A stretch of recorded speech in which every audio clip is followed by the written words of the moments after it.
우리는 어떻게 하면 하나님을 경험할 수 있을까 하는 말씀을 같이 나누고 있습니다. 첫째로 하나님께서는 지금 우리 주위에서 일하고 계신다 이렇게 말씀을 드렸어요. 자, 그렇게 일하고 계신 하나님께서는 우리를 초청하신다라고 말씀을 드렸습니다. 자, 그런데 하나님께서는 어떻게 우리를 초청할까? 오늘 세 번째 주제, 하나님께서는 당신의 백성들에게 말씀하신다라고 하는 것입니다.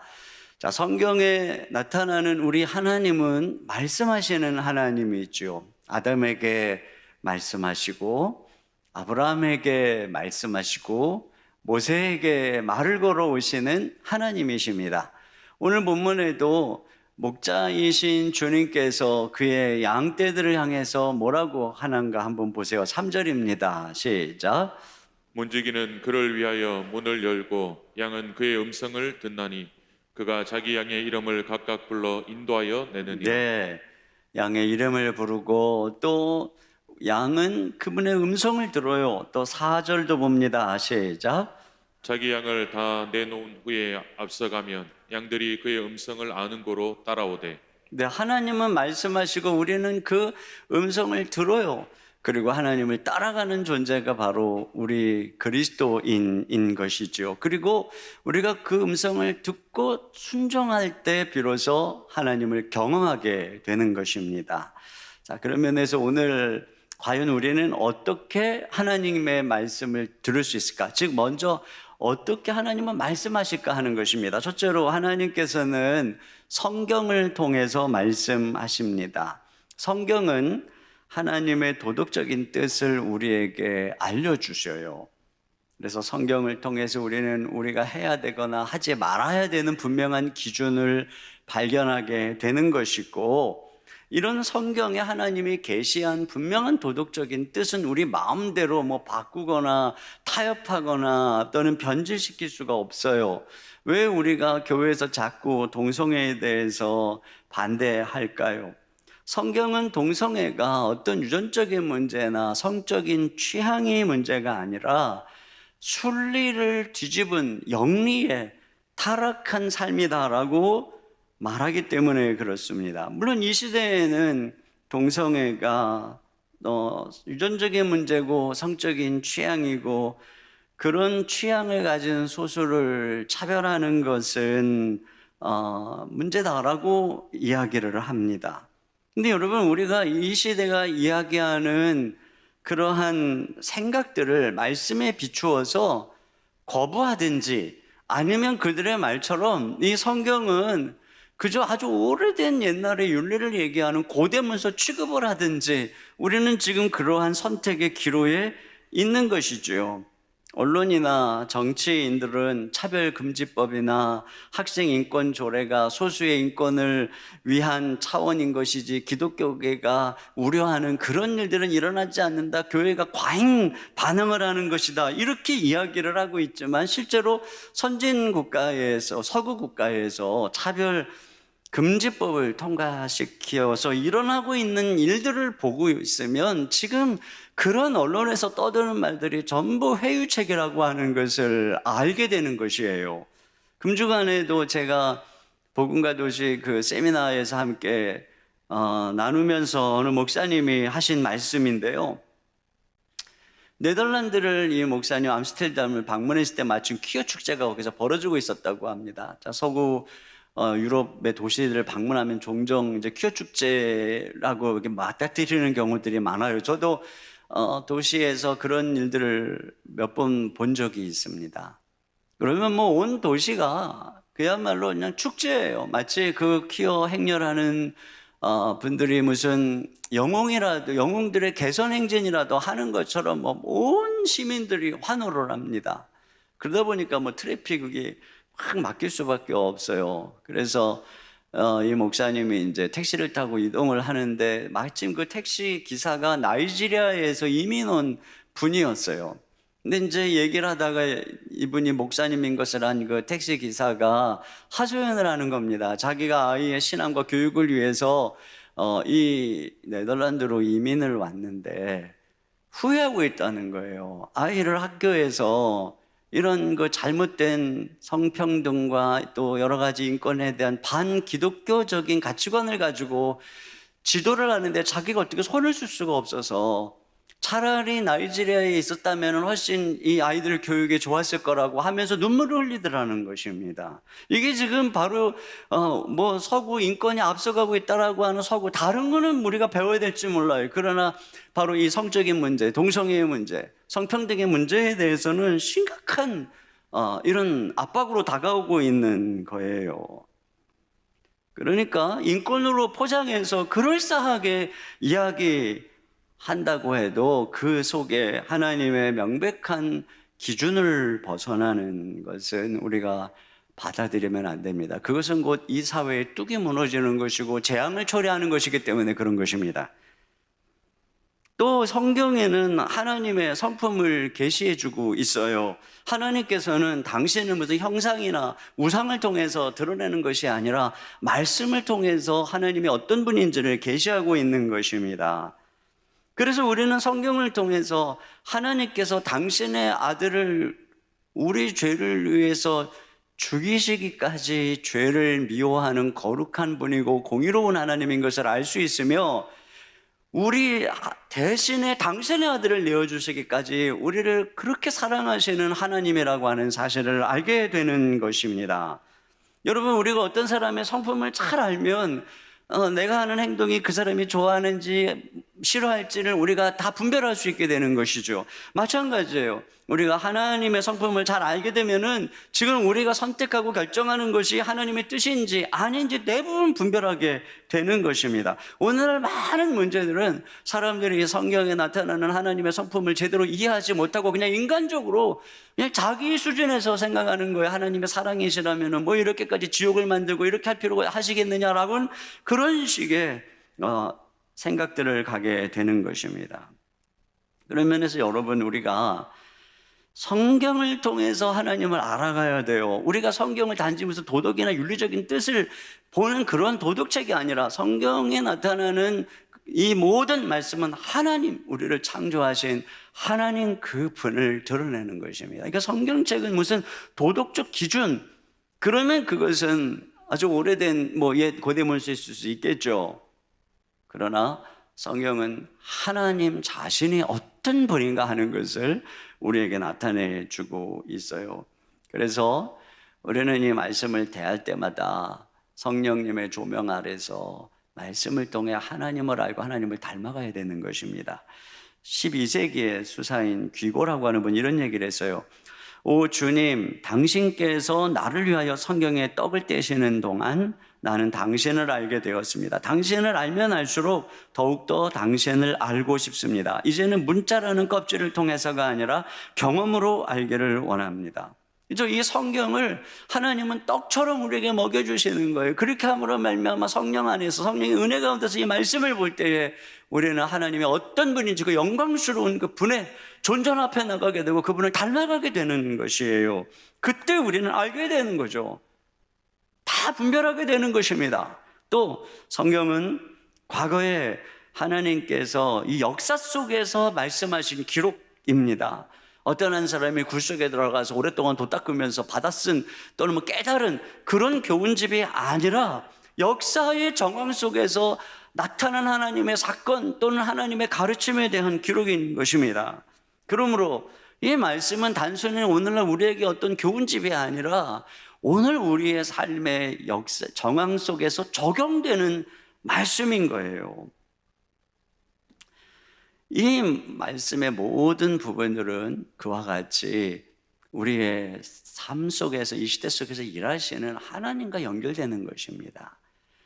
제가 언젠가 큰수 모임에 제가 한동안 이제 나가면서 참 가기 싫었었던 이야기를 나눈 적이 있어요. 가기만 하면은 김인중 목사님한테 막 좀 쿠사리 듣고 또 선배님들한테 또 때때로 막 이렇게 자존심도 상하는 일도 막 이제 또 일어나고, 그래서 내가 이 나이 돼가지고 왜 거길 가서 이런 욕을 먹어야 되나. 한 1년을 버티고 나가다가 이제 그해 연말에 이제 내년부터 나가지 말아야 되겠다. 이제 이렇게 생각을 하고 있었는데 그때 이제 말씀을 그날 아침에 이제 큐티 말씀 묵상하는데 예수님께서 죽기까지 복종하셨던 빌립보서 2장의 말씀을 묵상을 하고 있었어요. 근데 그 묵상을 하는 중에 주님께서 저에게 이렇게 말씀을 하시는 것 같았어요. 너 거기 가서 복종을 배워라. 언제까지 네 스타일, 네 기질에 안 맞는다고 그러겠냐. 그런 상황에서도 복종하는 법을 배워야 돼. 너 거기 아니면 담임 목사로서 어디서 복종을 배울래? 그날 주님께서 제 마음에 그런 마음을 강하게 주신 거예요. 그래서 제가 가면 때때로 정말 자존심 상하기도 하고 무시당하기도 하고 뭐 이제 저가 그렇게 느낀 거죠. 그분들은 안 그랬을 것 같은데. 그런데 단 한 가지 이유, 복종해라. 이 마음을 가지고 제가 간 거예요. 그리고 7년을 더 갔어요. 무려 8년을 그 모임을 계속 간 거죠. 가서 이제 저는 많은 도움도 받고 또 그분들도 이해하게 되고, 그리고 8년이 지나고 시티 투 시티가 거기서부터 태동이 된 거예요. 그리고 지금 이제 한국교회 복음적 연합운동인 복음과 도시가 만들어진 것이죠. 제가 이 사역을 섬기면서 그런 생각이 드는 거예요. 그때 그 아침에 그리스도께서 복종하셨던 것처럼 복종하라고 제게 말씀하셨고 제가 그 말씀에 순종을 했는데 그것이 이렇게 내가 생각한 것보다 좀 빨리 연결되어 있었고 하나님의 이 앞으로의 그 한국교회 연합을 위한 이 사역에 연결되어 있었구나 하는 것을 이제서 제가 깨닫게 되는 것입니다. 하나님께서 한국교회의 연합을 위해서 이런 귀한 연합운동을 만들기 위해서 너 복종하면서 기다려 이렇게 말씀한 거죠. 또 한 가지는 그걸 위해서 하나님이 저를 빚으시기를 원했다는 거예요. 지금 생각해 보면 그때 제 안에 교만이 있었구나. 그러니까 내가 그렇게 힘들어했지. 내가 뭔가 대단한 존재인 것처럼 또 내가 뭔가 영향을 끼치려고 했었던, 그러다 보니까 그 속에서 존경하는 목사님과 또 여러 선배 목사님들 안에서 전혀 저하고 스타일과 기질이 다른 분들 안에서 제가 이렇게 갈고 닦이고 그래서 복종하는 법을 배운 거죠. 여러분, 이 연합의 핵심이 어디에 있어요? 복종이에요. 부부가 어떻게 서로 하나가 되냐? 피차에 복종하는 것 외에는 다른 길이 없어요. 어떻게 많은 목사님들이 함께 연합할 수 있을까? 서로 복종하는 것 외에는 아무것도 없어요. 누군가가 자기를 드러내려 하고 주도하려고 하는 순간에 모든 연합은 물거품이 되는 거잖아요. 헨리 블랙가비가 이런 책에서 이런 문장을 이야기했어요. 큰 임무를 수행할 사람이 왜소한 인격을 가지고 있는 것보다 병적인 것은 없다. 여러분, 하나님께서는 우리를 이렇게 무엇인가 당신의 일에 쓰시기 위해서 이렇게 빚어가시는 거예요. 그러니까 우리가 하는 그 작은 것들이 이렇게 연결되어 있는 것이죠. 여러분, 우리가 이 말씀에 순종해야 됩니다. 근데 왜 우리는 이렇게 주의 말씀을 음성을 듣고 경험하는 일이 부족한가? 그 이유를 가만히 보면은 이런 작은 일에 매일매일 순종하는 삶을 살아가지 않아서 그런 것입니다. 사울 같은 경우에도 왜 버림을 받아요? 말씀에 불순종하니까. 그거보다는 막 실용적으로 모든 걸 생각하고 자기 소견대로 생각하고 하나님의 말씀대로 순종하는 일을 막 무시하니까 결국은 하나님께서 그에게 더 이상 말씀하시지 않는 거예요. 그냥 그에게 등을 돌려버리시는 거예요. 그러니까 나중에 사울이 위기 가운데 있을 때 아무도 하나님이 선지자도 말씀을 하지 않으니까 급기야는 그가 무당을 접신된 무당을 찾아가죠. 이것이 바로 사울이 죽임을 당하는 가장 직접적인 원인 중에 하나라고 성경은 기록하고 있잖아요. 교회를 오래 다녀도 왜 주님이 나에게 잠잠하실까? 은혜도 받고 깨닫기도 하는데 순종하지 않아서 그래요. 여러분, 순종하지 않는 사람에게는 하나님이 더 이상 은혜도 안 주시고 깨달음도 안 주세요. 왜요? 그래봐야 순종 안 하니까.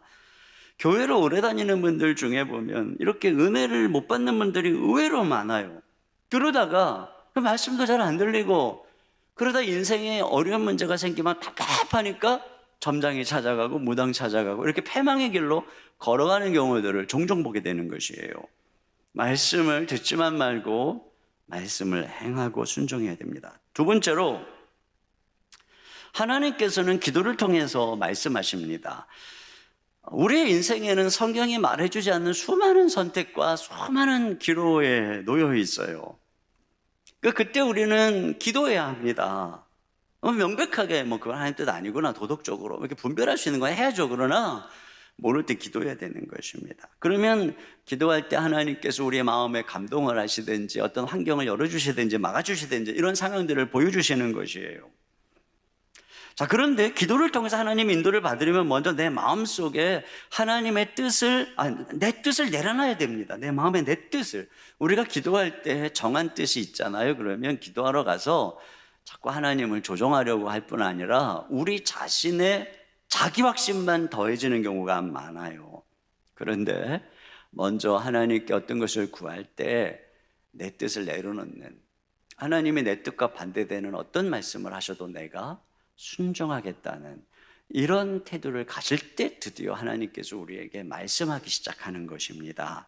조지 뮬러가 5만 번 이상 기도를 통해 응답받은 이유가, 비결이 거기에 있어요. 그가 이런 얘기를 했어요.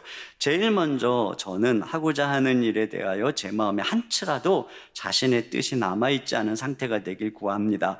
이렇게 나의 마음이 온전히 하나님의 뜻을 행하려는 자세를 가지고 있을 때 문제의 90%는 벌써 해결이 됩니다.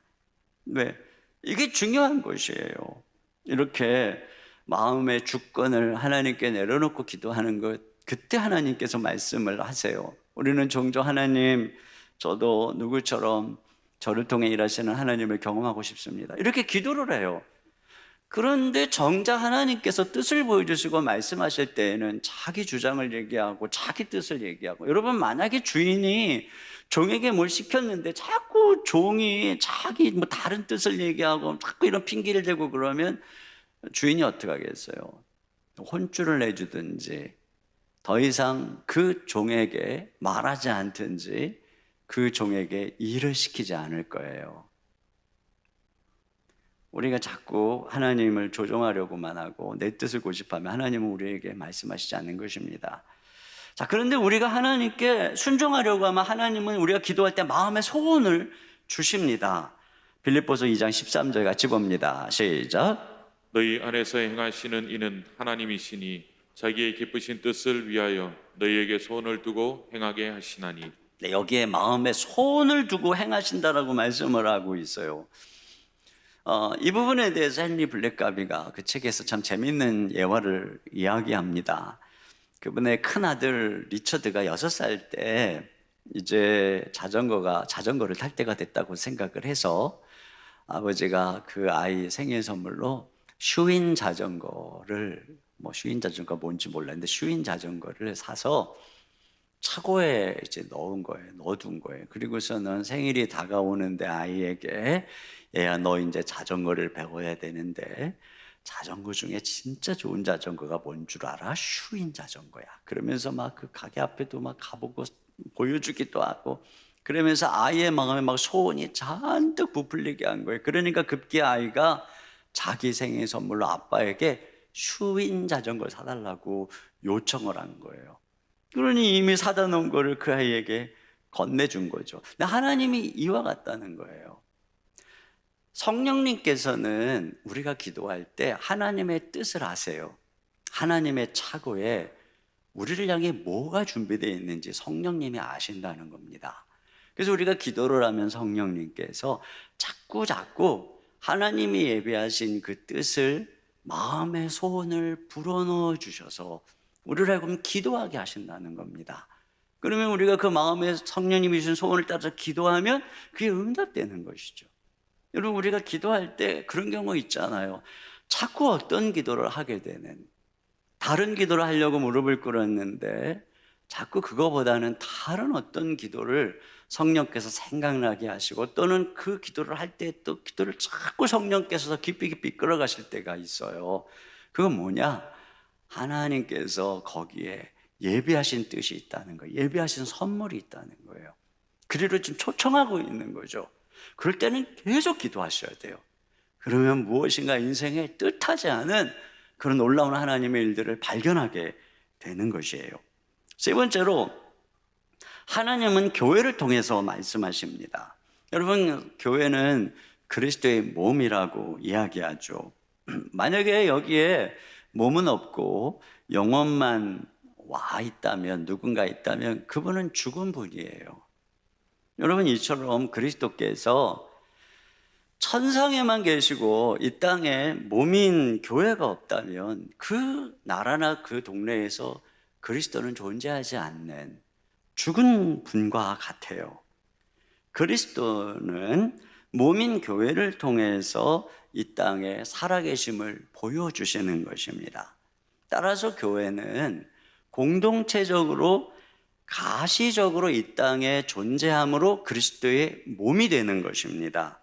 교회는 흩어진 각 개개인을 말하는 것이 아니라 구원받은 각 개개인이 그리스도를 머리로 연합되어서 한 몸을 이루는 공동체를 가리켜 교회라고 하는 것입니다. 그리스도께서는 그러한 공동체, 교회의 머리가 되어서 이 땅에 일하시는 거죠. 그러면 우리가 교회에 소속되었고 교회에 연결될 때 비로소 그 교회를 통해 일하시는 하나님의 일에 동참하게 되고 경험하게 되는 것입니다. 여러분, 시계를 보면은 초침과 분침과 시침이 있어요. 뒷뚜껑을 열어보면 각 침을 돌리는 톱니바퀴들이 있습니다. 그것들이 다 연결이 되어 있어서 시침이 돌아가면서 분침을 움직이고, 분침이 돌아가면서 초침이 분침을 움직이고, 분침이 시침을 움직이는 구조로 되어 있어요. 우리 성도 개개인은 초침과 같아요. 그래서 우리 성도 개개인에 의해서 분침이라고 하는 교회가 돌아가요. 그리고 이 교회라고 하는 분침을 통해서 역사라고 하는 시침이 돌아가는 것입니다. 그러므로 우리가 교회에 연결되어서 매일매일 걸어가고 있는 우리의 이 초침과 같은 삶, 그렇다면 그 교회를 통해서 하나님은 이 역사를 움직이는 거죠. 근데 우리가 교회하고 연결이 되어 있지 않은 상황에서 아무리 부지런히 초침이 하루에 수천 번, 수만 번씩 움직인다고 할지라도 그건 헛도는 거예요. 분침을 한눈금도 움직이지 못하며 시침을 전혀 움직이지 못하니까 우리는 하나님의 역사와 아무 상관이 없는 삶을 살다가 마치게 되는 것입니다. 그러므로 우리는 교회에 소속되어야 돼요. 자, 네 번째로는 하나님께서는 환경을 통해서 말씀하신다는 것입니다.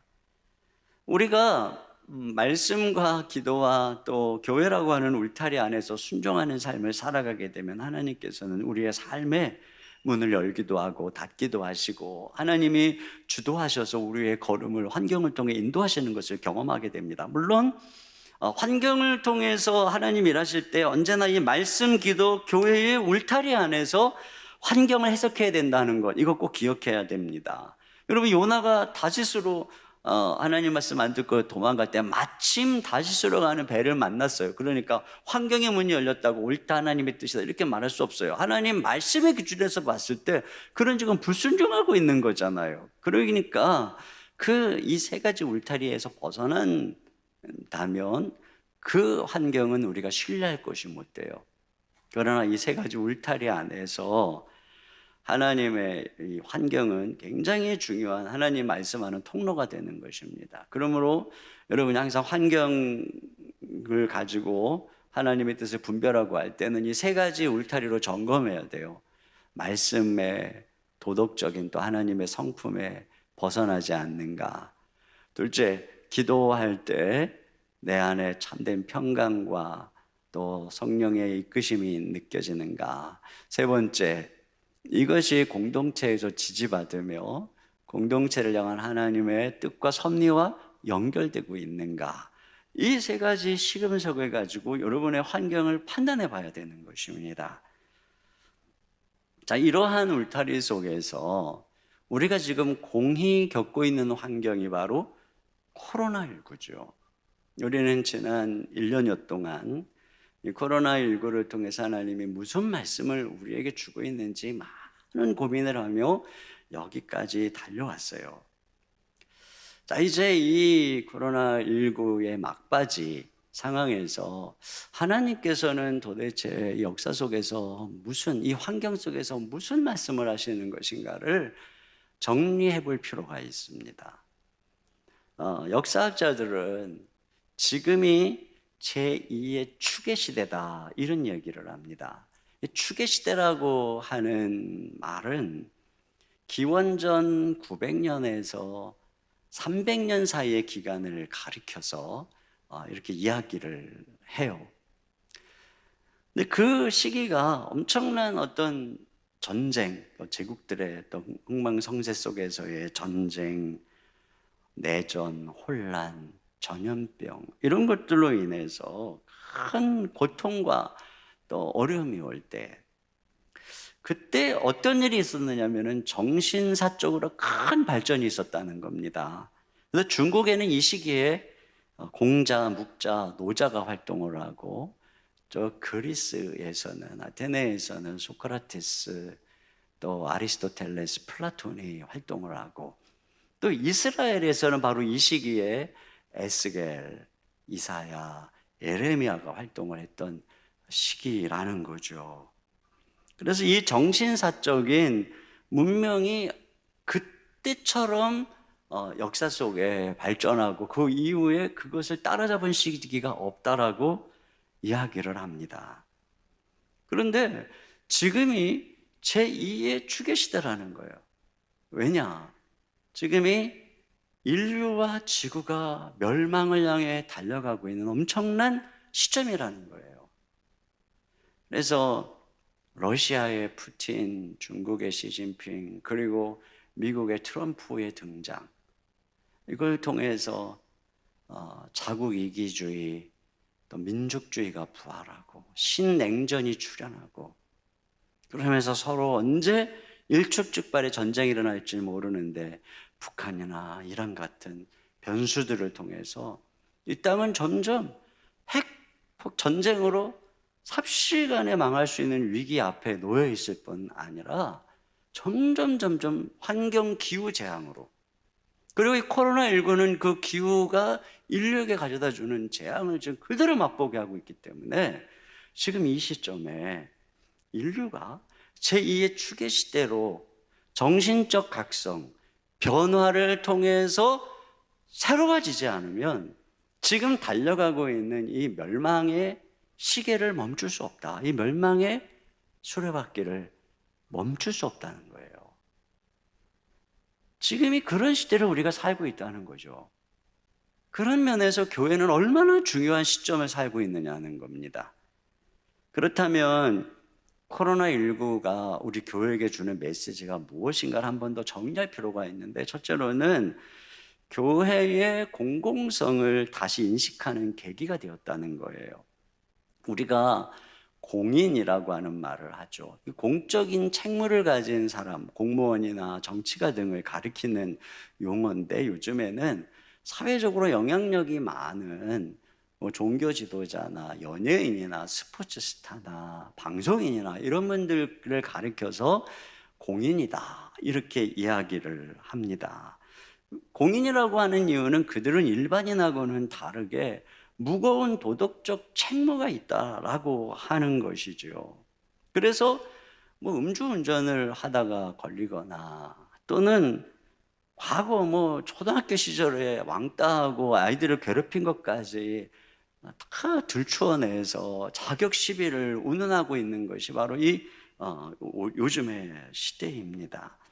이건 우리가 남다른 인기나 존경이나 부나 지위를 누리고 있다면 거기에는 세금처럼 부과되는 사회적 책무가 있다는 거예요. 이게 바로 노블리스 오블리주라고 하는 거죠. 특권에는 의무가 따른다라고 하는 것입니다. 그런데 사람들이 자기의 어떤 누리고 있는 부와 지위와 영향력을 공적인 역할을 깨닫지 못하고 내가 벌어서 내가 노력해서 내가 사는데 네가 뭐냐라고 하는 순간부터 사회적으로 지탄을 받는다는 거예요. 그래서 여러분, 한국의 재벌이나 졸부들이 사회적인 지탄을 많이 받았던 것도 바로 이 노블리스 오블리주 정신이 없었기 때문에 그랬던 거죠. 요즘에 보세요. 기업주 한 명이 막 고객에게 또는 직원에게 갑질하면 그거 SNS에 올라가면 막 사람들이 불매운동하고 그러면은 어쩔 수 없이 그냥 대표 또 뭐 회장에서 다 사퇴하고 이런 일들이 벌어지게 되는 것입니다. 그럼 미국이 큰 힘과 파워를 가지고 전 세계 평화 질서에 기여할 때는 미국을 경찰 국가로서 권위를 존중해 주었죠. 그러나 트럼프 이후 자국 이기주의를 주장하니까 뭐 중국이나 별다름 없는 깡패 국가처럼 낙인 찍혀버리는 것입니다. 연예인들이 자꾸 문제가 터지니까 언젠가 이순재 씨가 그런 얘기를 했어요. 연예인이 공인은 아니지만 공적인 성격을 가진 게 연예인이라는 직업이다. 그러니까 책무가 있다는 거죠. 여러분, 제가 왜 이런 말씀을 드리냐면 교회가 이 시대 속에 굉장히 영향력이 있는 존재가 돼버렸어요. 우리가 원튼 원치 않든 1,000만에 육박하는 교세, 수만 개의 교회, 그리고 여러 가지 측면에서 뭐 경제적인 재정적 측면에서 이 정치적 측면에서 미치는 영향력이 아주 큰, 그러니까 공적인 존재가 된 거예요. 그런데 목사님들도 그렇고 성도님들도 그렇고 그럴 의식이 없는 거예요. 그냥 저 신천지나 하나님의 교회하고 별다름 없이 똑같이 행동을 한 그게 코로나19 때 너무나도 여실하게 드러난 거예요. 물론 노력을 한 교회도 많이 있었지만 주변에 이 사회가 어렵고 두려움에 떠는 이런 상황이 되면 당연히 교회가 이 사회적인 공공적 책무를 갖고 그들의 두려움을 감싸주고 이 지역사회의 위로가 되고 등대가 되어야 되는데 오히려 교회가 계속 핍박받는다. 우리는 이 예배를 금지함으로써 지금 핍박을 받고 있다. 계속 이런 관점으로, 틀리다는 얘기에 이런 면이 있어요. 근데 그런 관점으로 계속, 그러니까 아직도 공인으로서 책임져야 되는 공공성의 관점에서보다는 이기적인 관점에서 자꾸 바라보니까, 그 예배를 사수해야 된다라고 하는 쪽에서 바라보니까 주변 사람들에게 이미지가 너무 안 좋아진 거예요.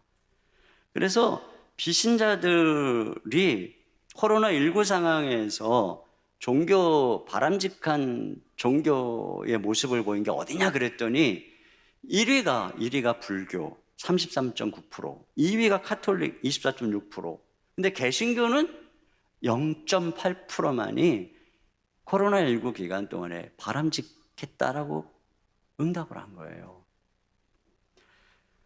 이게 지금 지난 4월 14일에 장로회 신학대학에서 조사한 거거든요. 근데 거기에 의하면 비신자의 우리 주변에 바로 여기 밖에만 나가면 있는 사람들의 85%가 코로나19 이후에 개신교에 대해서, 교회에 대해서 부정적인 감정을 느꼈다. 이게 지금 이 주변의 시각이에요. 근데 우리는 이걸 우리만 모르는 거예요. 여러분, 이 사회에서 공공성의 책무를 다하지 않으면 기업도 퇴출시키고 연예인도 퇴출시키고 스포츠 스타도 퇴출시키죠. 정치인도 버텨봐야 결국은 퇴출당합니다. 근데 교회가 지금 심각하게 바라봐야 되는 게 뭐냐? 우리가 지금 퇴출당하고 있는 중이라는 거예요. 교회 이미지가 우리가 생각하는 것보다 너무 안 좋다는 거예요. 그런 면에서 또 생각할 게 뭐냐면 교회의 대사회적인 책임에 신속히 눈을 떠야 된다. 물론 교회는요, 그동안 다른 어느 종교보다도 봉사활동을 많이 했어요. 얼마 전에 기윤실의 조사에 의하면 사람들이 기독교가 가장 봉사활동 많이 한다. 44.1%로 1위였어요, 응답이. 그렇게 생각을 해요. 그리고 코로나19 상황에서 우리 교회도 그렇고 많은 교회들이 얼마나 많이 이 사회 봉사와 또 이런 어떤 그 어려운 사람을 돌보는 일에 힘썼는지 몰라요. 그런데도 불구하고 지금 결과가 왜 이러냐는 거예요. 그것은 물론 우리가 억울한 면도 있지만 근본적으로 들어가 보면은 진정성하고 연결이 돼 있는 거예요.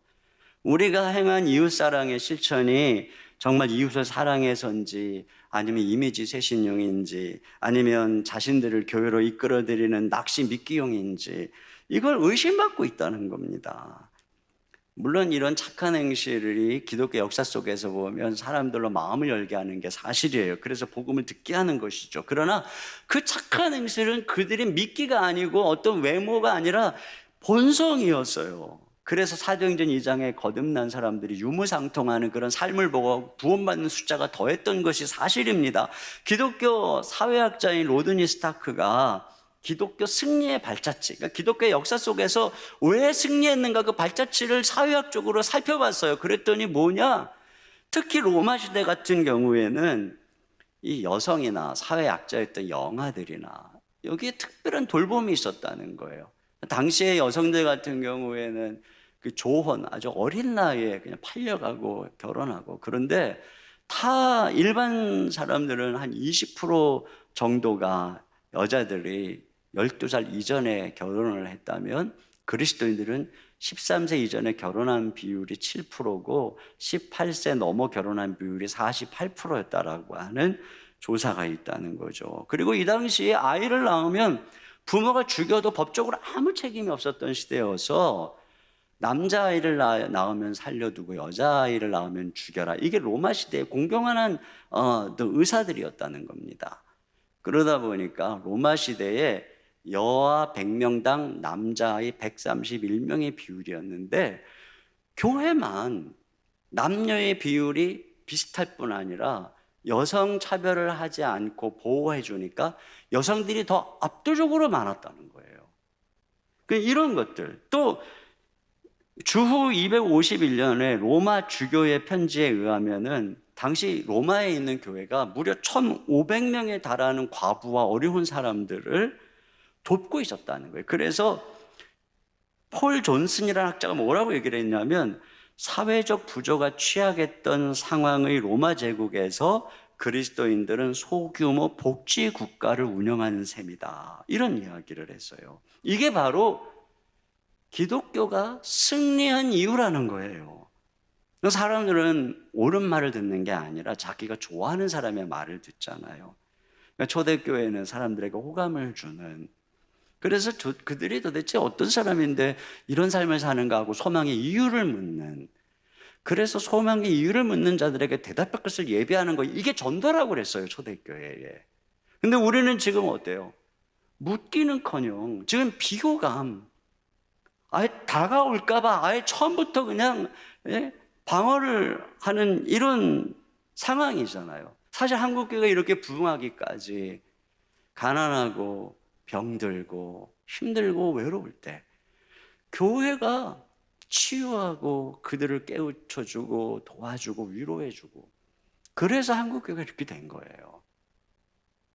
그런데 오늘 한국교회에 대한 이미지, 작년에 이 코로나 한참 할 때는 7, 8월에 조사였죠.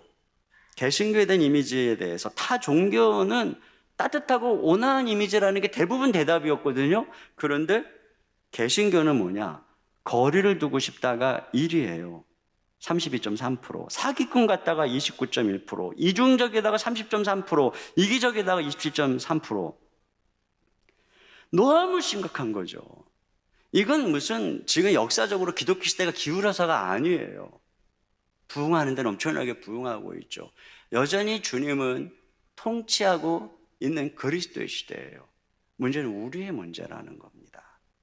지금 우리가 너무나도 심각한 상황에 있고 이 상태로 계속 가면 마음을 돌이키기 늦어진다는 거예요.